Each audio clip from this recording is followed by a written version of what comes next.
नवी मुंबई शहराच्या संदर्भात फक्त मी बोलायला गेलं तर अनेक ठिकाणी अशा गोष्टी आहेत. मग त्याला सर्वच लोक, म्हणजे मी एकाकडे बोट दाखवायचं आणि 3 बोटं माझ्याकडे येतील, अशी परिस्थिती सर्वच ठिकाणी आहे. त्याच्यामुळे याला कोण जबाबदार नाही, तर याला सर्व लोक जबाबदार आहेत. परंतु नुसतं जबाबदारी अ, हा आहे बोलून जबाबदारी टाळता येणार नाही.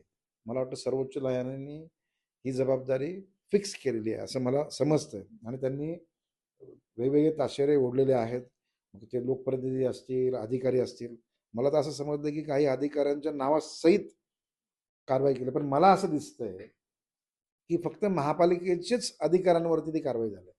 जे डेप्युटेशनचे अधिकारी होते, ज्यांच्या कारकिर्दीमध्ये ते इथे बसले होते, मग त्यांनी त्यांची जबाबदारी नाही का? मग त्यांनाही त्याच्यामध्ये दोषी धरलं गेलं पाहिजे. तो कुठलाही कोणी अधिकारी असू दे. जर चुकीचं केलंय तर मला असं वाटतंय माननीय सर्वोच्च न्यायालयाच्या हे निदर्शनास आणलं पाहिजे आणि कोणावरही अन्याय होता कामा नये. सर्वांना न्याय मिळाला पाहिजे.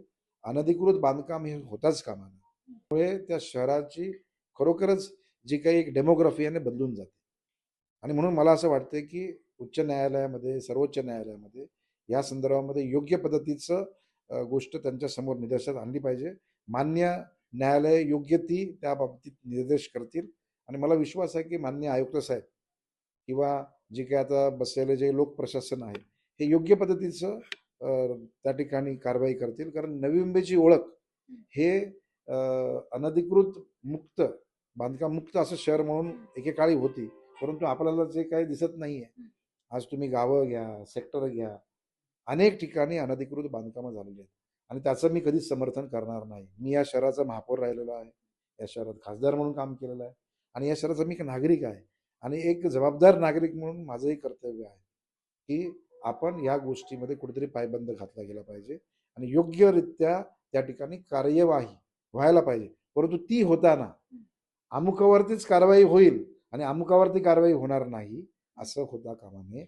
सर्वांना सारखा न्याय मिळाला पाहिजे. माझं असं म्हणणं आहे की माननीय आयुक्त साहेबांच्याकडे ह्या गोष्टीची बाब निदर्शनास आणण्याची आवश्यकता आहे.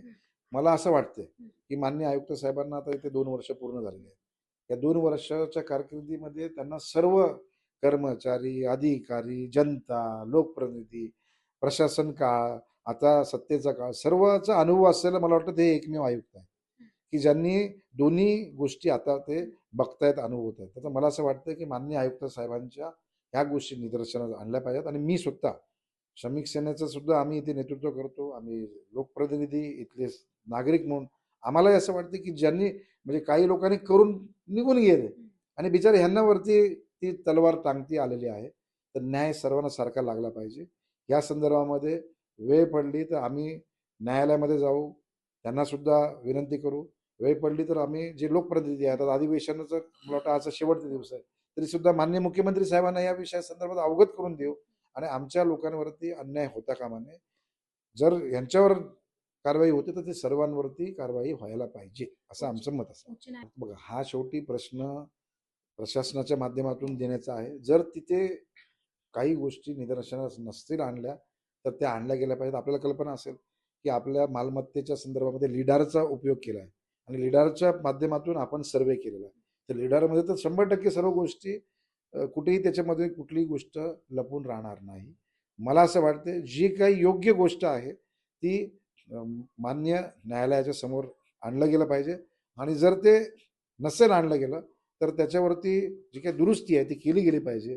5,000 आहेत, 4,000 आहेत की 10,000 आहेत, ते योग्य आकडा त्या ठिकाणी प्रशासनाकडून दिला गेला पाहिजे असं मला वाटतं. बघा, असं आहे बघा, पहिला कोंबडी की पहिला अंड, हा जो प्रश्न आहे ना, ते म्हणतात हे अनधिकृत झालं, आम्ही केलं, मग त्यांनी केलं होतं म्हणून आम्ही केलं. आता हा काही न प्रश्न संपणार आहे. तुम्हाला कल्पना असेल की 1995 साली तत्कालीन त्यावेळेस सत्ता म्हणून त्यावेळेस जे आलेल्या लोकांपासून गरजेपोटी घरं, लोकांना SRA स्कीम, झोपडपट्टी पुनर्वसन कायदा, झोपडपट्टी कायदा, हे त्या काळापासून लागलेले आहेत.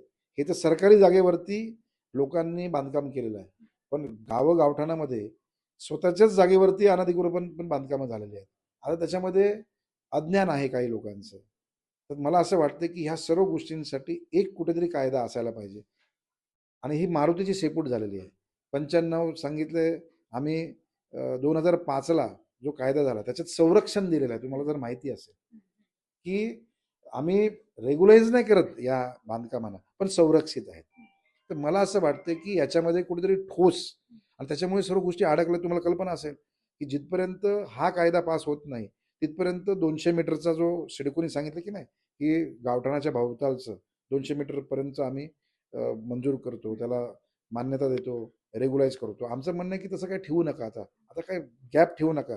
25% 30% जे काय आहे, जो काय लावा, सर्वांना एक सर्वांना लावून आणि हा विषय संपून टाका. म्हणजे जेणेकरून या शहरामध्ये पुढे अनधिकृत बांधकामच होणार नाही आणि सर्व अधिकृत होतील. आणि मला असं वाटतंय, की ते लवकरात लवकर होण्यासाठी न्यायालयाने आदेशित केलं.